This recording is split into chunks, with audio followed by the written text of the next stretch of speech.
जय साथियों, जब समाज से प्रश्न पूछने का अधिकार छीन लिया जाता है और ज्ञान धीरे धीरे धीरे विश्वास में बदल जाता है, जब वही विश्वास तर्क पे हावी हो जाए, तब शिक्षा का उद्देश्य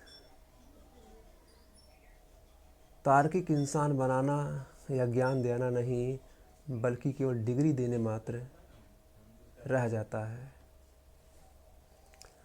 आज हम बात करेंगे किस तरीके से शैक्षणिक संस्थान को बर्बाद किया जा रहा है और समाज के शोषित, वंचित, आर्थिक रूप से कमज़ोर समुदाय को शिक्षा से दूर किया जा रहा है। किस तरीके से प्लान के तहत उनको शिक्षा से वंचित किया जा रहा है। आज सरकारी स्कूल बंद किए जा रहे हैं। 2014 से अब तक लगभग 93,000 विद्यालय बंद किए जा चुके हैं और उसमें सबसे ज़्यादा जो विद्यालय, सरकारी विद्यालय बंद हुए हैं, उसमें यूपी एक ऐसा राज्य है जहाँ पे सबसे ज़्यादा सरकारी विद्यालय बंद किए गए हैं। जब आप सरकारी विद्यालय बंद करेंगे तो इसका मतलब आपकी जो मंशा है, जो समाज के शोषित, वंचित, जो शिक्षा को कम महत्व देते हैं, जो अभी शिक्षा से जुड़े ही हैं, वो स्वतः शिक्षा से दूर हो जाएंगे। जब वो शिक्षा से दूर हो जाएंगे तो वो तार्किक इंसान ना बनकर अंधभक्त बनेंगे, और जब वो अंधभक्त बनेंगे तो आज की सरकारें आसानी से अपने जाल में लेकर, बहका फुसला कर, उन्हें मोबिलाइज करके सत्ता पर बनी रहेगी। दूसरी तरफ उच्च शैक्षणिक संस्थान को भी प्लान के तहत बर्बाद किया जा रहा है। आज उच्च शैक्षणिक संस्थानों पे आरएसएस का कब्जा हो गया है। पूरे दावे के साथ कह सकता हूँ कि मैक्सिमम यूनिवर्सिटी में वाइस चांसलर आरएसएस के लोग हैं, और ये लोग इस प्रकार की नीतियों का पोषण कर रहे हैं जो समाज में अंधविश्वास, आडंबर को बढ़ावा दे रही है। जब आप इस प्रकार की नीतियों का पोषण करेंगे तो जो साइंटिफिक टेम्परामेंट है, या जो वैज्ञानिक चिंतन है, या वैज्ञानिक सोच है, उसका महत्व कम हो जाएगा। जब आप उस पर महत्व कम देंगे तो स्वाभाविक सी बात है कि लोग अंधभक्त ही बनेंगे।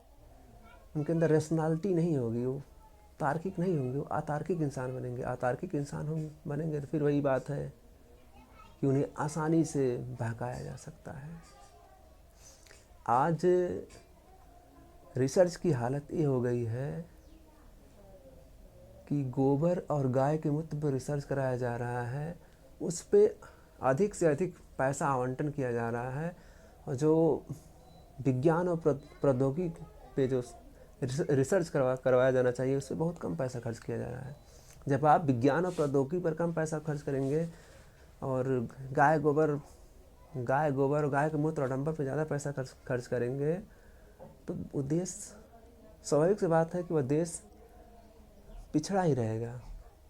वो कभी देश आगे नहीं जा सकता, वो कभी देश प्रगति, उन्नति नहीं कर सकता है। प्रगति, अगर आज हम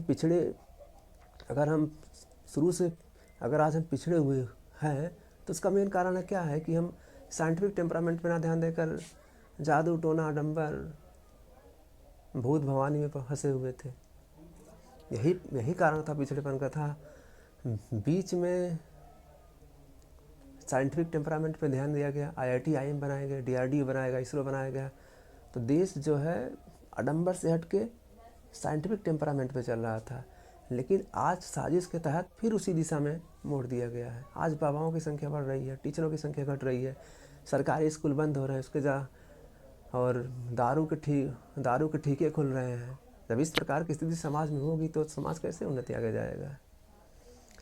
अब एक उदाहरण आपको बता दूं, दिल्ली यूनिवर्सिटी की लक्ष्मीबाई कॉलेज की प्रिंसिपल क्लास में गोबर का लेप कर रही थी। उनका मानना था कि क्लासरूम ठंडा हो जाएगा।